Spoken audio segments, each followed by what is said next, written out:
പ്രതിരോധ മേഖലയിലെ പ്രധാനപ്പെട്ട അപ്ഡേറ്റ്സ് ഇവയാണ്. നമ്പർ 1, റഷ്യൻ MiG-35 യുദ്ധവിമാനം ചെറിയ മാറ്റങ്ങൾ വരുത്തിയാൽ റാഫേൽ വിമാനങ്ങളെക്കാൾ മികച്ചതും വിലക്കുറവുമായിരിക്കുമോ? നമ്പർ 2, റാഫേൽ ഫൈറ്ററിന് ശേഷം ഫ്രാൻസ് ഇന്ത്യക്ക് അത്യാധുനിക സബ്മറൈനുകൾ നൽകുന്നു. നമ്പർ 3, LOCയിൽ ഇന്ത്യൻ സ്നൈപ്പർ പാകിസ്ഥാൻ സ്നൈപ്പറിന്റെ തല തകർത്തു. നമ്പർ 4, C-17 ഗ്ലോബ് മാസ്റ്റർ 3 എയർക്രാഫ്റ്റിൽ നിന്നും ക്രൂയിസ് മിസൈലുകൾ തൊടുക്കാൻ സാധിക്കും. നമ്പർ 5, കഴിഞ്ഞ 5 വർഷങ്ങളിൽ ചൈന സപ്ലൈ ചെയ്ത മിലിറ്ററി എക്യുപ്മെന്റുകൾ മുഴുവനും കേടായി രാജ്യങ്ങൾക്ക് നഷ്ടം വരുത്തുന്നു. നമ്പർ 6, UA കമ്പനി കാരക്കൽ നിന്നും ഇന്ത്യക്കായി കാർബൈൻ റൈഫിളുകൾ എത്തും. നമ്പർ 7, ലഡാക്ക് അതിർത്തിയിൽ നിന്ന് ഇന്ത്യൻ സൈന്യം പിന്മാറില്ലെന്ന് പ്രഖ്യാപിച്ചു. ദസോൾട്ട് റാഫേൽ ഒരു ഒമ്നി റോൾ ഫൈറ്ററാണ്. $1.3 ബില്യൺ ഇന്ത്യക്ക് വേണ്ടിയുള്ള പ്രത്യേക രൂപകൽപ്പനയ്ക്കും വികസനത്തിനുമായുള്ള മുതൽ മുടക്കിന് ശേഷം ഇന്ത്യക്ക് ഏറ്റവും അനുയോജ്യമായ വിമാനമായി റാഫേൽ മാറും. 114 യുദ്ധവിമാനങ്ങൾക്കായി വരാനിരിക്കുന്ന MMRCA 2.0 ടെൻഡറിൽ ഫ്രാൻസ് ഈ പോരാളിയെ തന്നെയാണ് മത്സരിപ്പിക്കുന്നത്. ഏറ്റവും പുതിയ F4 പതിപ്പ് ഇന്ത്യയിൽ നിർമ്മിക്കുമ്പോൾ അതിന്റെ വില ടെൻഡറിനായി നിശ്ചയിച്ചിട്ടുള്ള ബജറ്റ് പരിധിയിൽ കൂടുകയാണെങ്കിൽ മറ്റു ഓപ്ഷനുകൾ നോക്കാൻ വ്യോമസേന നിർബന്ധിതരാകും. കൂടാതെ റാഫേലിന് ശേഷം ഇന്ത്യക്ക് ഏറ്റവും അനുയോജ്യമായ മത്സരാർത്ഥി MiG-35 ആണ്. അതായത് ഇന്ത്യയുടെ ആവശ്യകരമായ മെച്ചപ്പെടുത്തലുകൾ നടത്തിയ MiG-35 MKI. പുതിയ ഫസോട്രോൺ സ്യൂക്ക് AESA റഡാർ, പുതിയതായി രൂപകൽപ്പന ചെയ്ത ഒപ്റ്റിക്കൽ ലൊക്കേറ്റർ സിസ്റ്റം, 5ാം തലമുറ ഇൻഫോർമേഷൻ സൈറ്റിംഗ് സംവിധാനം, സ്റ്റെൽത്ത് കോട്ടിംഗ് എന്നിവ ഉൾക്കൊള്ളുന്ന ഒരു റഷ്യൻ 4++ തലമുറ പോരാളിയാണ് MiG-35. കൂടാതെ MiG-35 പരിഷ്കരിച്ച അത്യാധുനിക onboard defence complex, opto electronic rain സ്റ്റേഷനുകൾ എന്നിവയുമായി സംയോജിപ്പിച്ചിരിക്കുന്നു. ഇത് മുൻനിരയിലുള്ള 4ാം തലമുറയിലും 5ാം തലമുറ യുദ്ധവിമാനങ്ങളിലും മാത്രം ഉപയോഗിക്കുന്നതാണ്. MiG-35ന്റെ മുൻഗാമിയായ MiG-29മായി താരതമ്യപ്പെടുത്തുമ്പോൾ MiG-35 30% വലുതാണ് എന്നതു മാത്രമല്ല ആയുധം വഹിക്കാനുള്ള ശേഷിയും ഇരട്ടിയോളമാണ്. MiG-29മായി താരതമ്യം ചെയ്യുമ്പോൾ കോസ്റ്റ് പെർ ഫ്ലൈറ്റിന്റെ ചെലവ് 2.5 മടങ്ങ് കുറവാണ്. MMRCA 2.0യിലെ ഏറ്റവും വില കുറഞ്ഞ യുദ്ധവിമാനമാണിത്. സംഭരണത്തിൽ ലാഭിക്കുന്ന പണം ഇന്ത്യക്ക് MiG-35ന്റെ പ്രത്യേക മെച്ചപ്പെടുത്തലുകൾക്കായി ഉപയോഗിക്കാം. കൂടാതെ ഇന്ത്യയും റഷ്യയും തമ്മിലുള്ള പരസ്പര വിശ്വാസം കാരണം ലാഭം വരുന്ന പണം MiG-35ന്റെ പുതിയ സബ് സിസ്റ്റങ്ങളുടെ വികസനത്തിനും സുഖോയ് 30 MKയുടെ സൂപ്പർ സുഖോയ് അപ്ഗ്രേഡിനും ഉപയോഗിക്കാം. ഞങ്ങളുടെ അഭിപ്രായത്തിൽ MiG-35ൽ ഇനി പറയാൻ പോകുന്ന പരിഷ്കാരങ്ങൾ വരുത്തിയിട്ടുണ്ടെങ്കിൽ ഇത് ഇന്ത്യൻ എയർഫോഴ്സിനുള്ള രണ്ടാമത്തെ ഏറ്റവും മികച്ച ഓപ്ഷൻ ആയിരിക്കും. നമ്പർ 1, പവർ പ്ലാന്റ് പരിഷ്കരണങ്ങൾ. നിലവിൽ MiG-35 RD-33 MK എഞ്ചിനുകളാണ് ഉപയോഗിക്കുന്നത്. ഈ എഞ്ചിൻ പുകയില്ലാത്തതും ഇൻഫ്രാറെഡ് ഒപ്റ്റിക്കൽ വിസിബിലിറ്റി കുറയ്ക്കുന്നതിനായി സംയോജിത സബ് സിസ്റ്റങ്ങളും ഉള്ളതാണ്. ഈ എഞ്ചിന് മികച്ച സ്വഭാവ സവിശേഷതകളുണ്ട്. പക്ഷേ ഈ എഞ്ചിന്റെ കൂടുതൽ പരിഷ്കരിച്ച പതിപ്പായ RD-33 OVT ഉപയോഗിക്കുകയാണെങ്കിൽ ഇത് ഈ പോരാളിയുടെ കഴിവ് വർദ്ധിപ്പിക്കും. RD-33 OVTക്ക് vector നോസിലുകളുണ്ട്. ഇത് കോമ്പാറ്റ് എഫിഷ്യൻസി 12 മുതൽ 15% വരെ വർദ്ധിപ്പിക്കുകയും MiG-35 ഒരു പ്രത്യേക 3D ത്രസ്റ്റ് വെക്ടറിംഗ് ശേഷി ഉപയോഗിക്കുന്നത് കൊണ്ട് MiG-35ന് മികച്ച മാനുവറബിലിറ്റി ലഭിക്കുകയും ചെയ്യും. അതുള്ളതിനാൽ 2 വിമാനങ്ങൾക്കെതിരെ ഒരേ സമയം പോരാടാൻ MiG-35ന് സാധിക്കും. ത്രസ്റ്റ് വെക്ടറിംഗ് ആക്രമകാരികളായി കണക്കാക്കപ്പെടുന്ന F-22, സുഖോയ് 35, സുഖോയ് 30 MK പോലുള്ള പോരാളികളിൽ പോലും ഈ കഴിവില്ല. Number 2, RCS reduction. MiG-35ന്റെ RCS കുറയ്ക്കുന്നതിന് പ്രത്യേക മേഖലകളിലേക്ക് റഡാർ അബ്സോർബൻ മെറ്റീരിയലുകൾ ഉപയോഗിക്കുന്നതിനോടൊപ്പം തന്നെ എയർഫ്രെയിം പരിഷ്കരണങ്ങളുമുണ്ട്. ഇതിനു പുറമെ റഷ്യ സുഖോയ് 57 വേണ്ടി വികസിപ്പിച്ചെടുത്ത റഡാർ ബ്ലോക്കറുകൾ ഉൾപ്പെടുത്തുന്നത് പോലുള്ള നടപടികൾ MiG-35ന്റെ RCSനെ കൂടുതൽ കുറയ്ക്കാൻ കഴിയും. തേജസ് പ്രോഗ്രാമിൽ നിന്നുമുള്ള അനുഭവം കാരണം ഇന്ത്യക്ക് MiG-35ന്റെ എയർഫ്രെയിമിൽ നൂതന കമ്പോസിറ്റുകളുടെ ഉപയോഗം വർദ്ധിപ്പിക്കുന്നത് വഴി RCS കുറയ്ക്കാനാകും. Number 3, Israeli or western avionics ആയുധങ്ങൾ എന്നിവയുടെ സംയോജനം. സുഖോയ് 30 MK പ്രോഗ്രാം പോലെയാണെങ്കിൽ അതിന്റെ ഗുണം ഇന്ത്യക്ക് അനുയോജ്യമായ ചില ഏവിയോണിക്സ് കണ്ടെത്തിയാൽ അത് MiG-35ൽ ഉൾപ്പെടുത്താം. കൂടാതെ അസ്രാം, പൈതോൺ 5, ഇസ്രായേലിന്റെ ഡെർബി തുടങ്ങിയ ആയുധങ്ങൾ എളുപ്പത്തിൽ സംയോജിപ്പിക്കാൻ സാധിക്കും. Number 4, electronic warfare suit modifications. അടുത്തിടെ നടന്ന ബലാക്കോട്ട് ഏരിയൽ യുദ്ധത്തിൽ റഷ്യൻ ഇലക്ട്രോണിക് വാർഫെയർ ശേഷികൾ തങ്ങളുടെ കഴിവ് തെളിയിച്ചിട്ടുണ്ട്. ചെയ്തിട്ടുണ്ട്. അന്ന് സുഖോയ് 30 MKയ്ക്ക് നേരെ AIM 120 C5 മിസൈലുകൾ പാകിസ്ഥാൻ F-16 വിക്ഷേപിക്കാൻ ശ്രമിച്ചു. തേജസ് MK2 അല്ലെങ്കിൽ സുഖോയ് 57 പ്രോഗ്രാമുകൾക്കായി വികസിപ്പിച്ചുകൊണ്ടിരിക്കുന്ന ഇലക്ട്രോണിക് വാർഫെയർ ഘടകങ്ങൾ MiG-35ന്റെ നിലനിൽപ്പ് വർദ്ധിപ്പിക്കുന്നതിനു വേണ്ടി ഇതിൽ ഘടിപ്പിക്കാൻ കഴിയും. നമ്പർ 5 എയർ ലോഞ്ചഡ് ബ്രഹ്മോസിന്റെ സംയോജനം.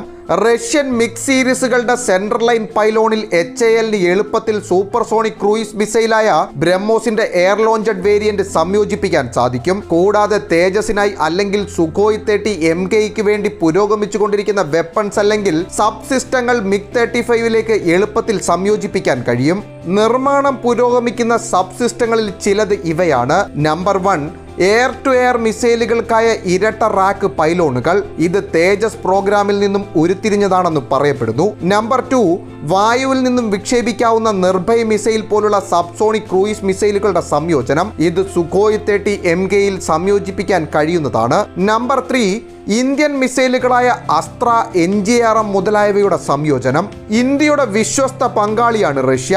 മറ്റ് സുഹൃത്ത് രാജ്യങ്ങളെക്കാൾ കൂടുതൽ സാങ്കേതിക വിദ്യ ഇന്ത്യക്ക് പങ്കിടാൻ റഷ്യ തയ്യാറാണ്. MiG-35ന്റെ മിക്ക ഘടകങ്ങളിലും റഷ്യ ഇന്ത്യക്ക് ടെക്നിക്കൽ ട്രാൻസ്ഫർ നൽകുകയും ആവശ്യാനുസരണം യുദ്ധവിമാനത്തെ പരിഷ്കരിക്കാനും ഇന്ത്യക്ക് അധികാരം നൽകുകയും ചെയ്യുവാണെങ്കിൽ റാഫേലിനേക്കാളും മികച്ച ഫൈറ്ററായി MiG-35 മാറും.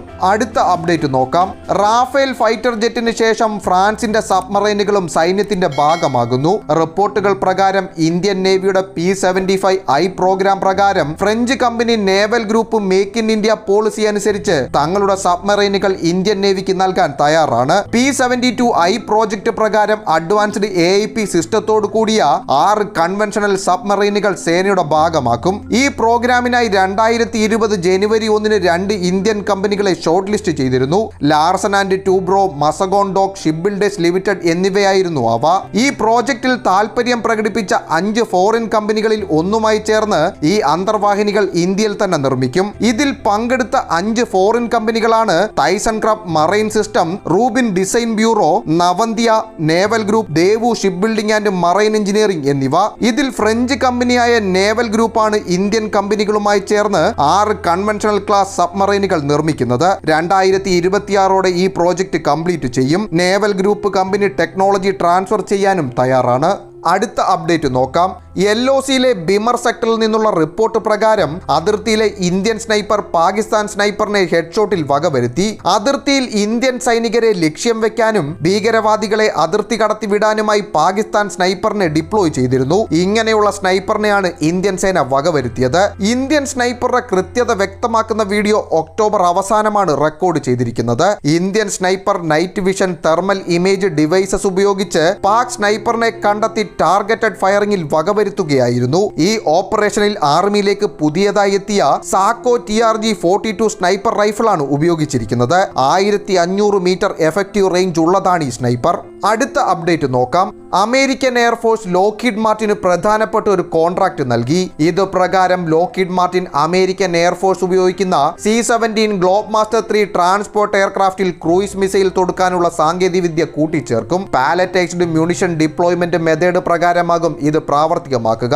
ഈ വർഷം ആദ്യം ഇത് അമേരിക്കൻ എയർഫോഴ്സ് ടെസ്റ്റ് ചെയ്തിരുന്നു. പുതിയതും വ്യത്യസ്തമായതുമാണ് palletized munition deployment program. Transport എയർക്രാഫ്റ്റുകളിൽ ക്രൂയിസ് മിസൈലുകൾ ആഡ് ചെയ്യുന്നതാണ് ഈ മെത്തേഡ്. ഈ മെത്തേഡ് പ്രകാരം 2 simulated AGM-154 joint stand off weapons or simulated AGM-58 joint air to surface stand off മിസൈലുകളും ട്രാൻസ്പോർട്ട് എയർക്രാഫ്റ്റിൽ നിന്നും ടെസ്റ്റ് ചെയ്തു കഴിഞ്ഞു.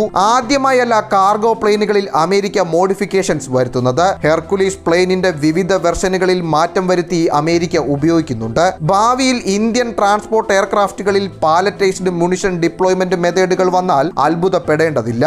അടുത്ത അപ്ഡേറ്റ് നോക്കാം. ചതിയൻ ചൈന എന്ന വാക്കിനെ അന്വർത്ഥമാക്കിയിരിക്കുകയാണ് ഇപ്പോൾ ചൈന. ചൈനയിൽ നിന്നും പ്രതിരോധ ഉപകരണങ്ങൾ വാങ്ങി എല്ലാ രാജ്യങ്ങൾക്കും ലഭിച്ചത് കനത്ത തിരിച്ചടി തന്നെയാണ്. ചൈന തങ്ങളുടെ സുഹൃത്ത് രാഷ്ട്രങ്ങൾക്ക് നൽകിയ മിലിറ്ററി എക്യുപ്മെന്റുകളിൽ അധികവും ഗുണമേന്മയില്ലാത്തവയാണ്. Bangladesh, Myanmar, Nepal, Kenya, Algeria, Jordan, പിന്നെ നമ്മുടെ അയൽക്കാരൻ പാകിസ്ഥാൻ എന്നീ രാജ്യങ്ങൾക്ക് കഴിഞ്ഞ 5 വർഷത്തിനിടെ ചൈന നൽകിയ ഡിഫൻസ് എക്യുപ്മെന്റുകൾ ക്വാളിറ്റി ഇല്ലാത്തവയും പോർമുഖങ്ങളിൽ ഉപയോഗിക്കാൻ ഉപയോഗിക്കാൻ സാധിക്കാത്തവയുമാണ്. കണക്കുകൾ പ്രകാരം ഏറ്റവും അധികം മിലിറ്ററി എക്യുപ്മെന്റുകൾ ചൈനയിൽ നിന്നും വാങ്ങിയിരിക്കുന്നത് പാകിസ്ഥാനാണ്. അന്തർവാഹിനികളും ഇടത്തരം യുദ്ധക്കപ്പലുകൾ അടക്കമുള്ളവയെല്ലാം തന്നെ വളരെ വേഗം കേടുവന്നതിനാൽ അവയൊന്നും ഉപയോഗിക്കാൻ കഴിയാത്ത സാഹചര്യമാണ് നിലവിൽ ഉള്ളതെന്നുള്ള റിപ്പോർട്ടുകളാണ് ഇപ്പോൾ പുറത്തുവരുന്നത്. ചൈനയിൽ നിന്ന് വാങ്ങിയ ഉപകരണങ്ങളെല്ലാം വളരെ വേഗം കേടുവന്നു എന്ന് മ്യാൻമാറിലെ സായുധ സേന ചൈനയെ അറിയിച്ചു കഴിഞ്ഞു. മെയ്ഡ് ഇൻ ചൈന എന്ന് പറഞ്ഞാൽ 6 മാസം മാത്രമേ കാലാവധി ഉള്ളൂ എന്ന് നമ്മൾ പറയുന്നത് പോലെ ആയി മാറിയിരിക്കുന്നു ലക്ഷങ്ങളും കോടികളും മുടക്കി പല രാജ്യങ്ങളും വാങ്ങിയ യുദ്ധോപകരണങ്ങൾ എല്ലാം തന്നെ. 2 അന്തർവാഹിനികളാണ് 2017 100 കോടി അമേരിക്കൻ ഡോളർ വീതം ചെലവഴിച്ച് ബംഗ്ലാദേശ് ചൈനയിൽ നിന്നും വാങ്ങിയത്. എന്നാൽ വളരെ വേഗം തകരാറായതിനാൽ ഇവ രണ്ടും ഇപ്പോൾ ഉപയോഗിക്കാൻ കഴിയുന്നില്ല. 2020 ബംഗ്ലാദേശ് 2 ഇടത്തരം യുദ്ധക്കപ്പലുകളാണ് ചൈനയിൽ നിന്നും വാങ്ങിയത്. രണ്ടിന്റെയും നാവിഗേഷൻ റഡാറും ഗൺ സിസ്റ്റവും അടക്കമുള്ളവ ഇപ്പോൾ പ്രവർത്തിക്കുന്നില്ല എന്നാണ് റിപ്പോർട്ടുകൾ. നേപ്പാൾ ആകട്ടെ 6 വിമാനങ്ങളാണ് ചൈനയിൽ നിന്നും വാങ്ങിയത്. 6 എണ്ണവും ഇപ്പോൾ ഉപയോഗിക്കാൻ കഴിയാതെ ഇട്ടിരിക്കുകയാണ്. കെനിയയുടെ കാര്യവും വ്യത്യസ്തമല്ല. ചുരുക്കി പറഞ്ഞാൽ ചൈനീസ് പ്രതിരോധ ഉപകരണങ്ങൾ വാങ്ങി എല്ലാ രാജ്യങ്ങൾക്കും പണി കിട്ടിയിട്ടുണ്ട്. പാകിസ്ഥാന് ചൈന നൽകിയ JF-17 യുദ്ധവിമാനങ്ങൾ തുരുമ്പെടുത്ത് കിടക്കുന്ന വാർത്തകൾ നമ്മൾ നേരത്തെ കേട്ടതാണ്. അടുത്ത അപ്ഡേറ്റ് നോക്കാം. UAE കമ്പനി കാരക്കലിനെ ഉദ്ധരിച്ചു വരുന്ന റിപ്പോർട്ടുകൾ പ്രകാരം കാർബൈൻ റൈഫിളുകൾക്കായി കാരക്കലിനെ ഇന്ത്യ ഷോർട്ട് ലിസ്റ്റ് ചെയ്തിരുന്നു. അതിനുശേഷം കാരക്കലിനെ ഒഴിവാക്കിയതായി വന്ന റിപ്പോർട്ടുകൾ അനുസരിച്ച് ഇന്ത്യ ഈ കമ്പനിക്ക് യാതൊരു ഒഫീഷ്യൽ ലെറ്റേഴ്സും നൽകിയിട്ടില്ല എന്നതാണ്. അതായത് ഇപ്പോഴും ഈ കമ്പനി ഈ ഡീലിൽ ഷോർട്ട് ലിസ്റ്റിൽ തന്നെയാണ് എന്നാണ് അർത്ഥം. ഇത് കൂടാതെ കാരക്കലിനെ മേക്ക് ഇൻ ഇന്ത്യ പദ്ധതിയിൽ ചേർക്കാനുമുള്ള പ്ലാനുമുണ്ട്. ഇതനുസരിച്ച് സ്മാൾ ആംസ് പ്ലാന്റുകൾ ഇന്ത്യയിൽ സ്ഥാപിച്ച് സ്മാൾ ആംസ് എക്സ്പോർട്ട് ചെയ്യും. ഈ റിപ്പോർട്ടുകൾ കാരക്കൽ CEO ദ ട്രൈബ്യൂണ് നൽകിയ ഇന്റർവ്യൂവിലാണ് പുറത്തുവിട്ടത്. അടുത്ത അപ്ഡേറ്റ് നോക്കാം. ഇന്ത്യയും ചൈനയുമായുള്ള ലഡാക്ക് അതിർത്തി പ്രശ്നത്തിൽ 8ാമത് കോർ കമാൻഡർ തല മീറ്റിംഗ് നടക്കുന്നതിന് പിന്നാലെ ഡൽഹിയിൽ നിന്ന് ഇന്ത്യൻ സംയുക്ത സേനാ മേധാവി ജനറൽ ബിപിൻ റാവത്ത് ഇന്ത്യയുടെ നയം വ്യക്തമാക്കി. ഒരു വെബിനാറിൽ സംസാരിക്കവേ അദ്ദേഹം പറഞ്ഞു, ചൈനയുടെ പക്ഷത്തു നിന്ന് യുദ്ധസമാനമായ നീക്കങ്ങൾ ഒന്നും നടക്കുന്നില്ല. അതുമാത്രമല്ല, ചൈന അതിർത്തിയിൽ നടത്തുന്ന കയ്യേറ്റ ശ്രമങ്ങളെ അതേ നാണയത്തിൽ തിരിച്ചടിക്കാൻ ഇന്ത്യക്കറിയാം. ചൈന നടത്തുന്ന ഇന്ത്യ വിരുദ്ധ പ്രവർത്തനങ്ങൾ നമുക്കൊരിക്കലും അംഗീകരിക്കാൻ സാധ്യമല്ല.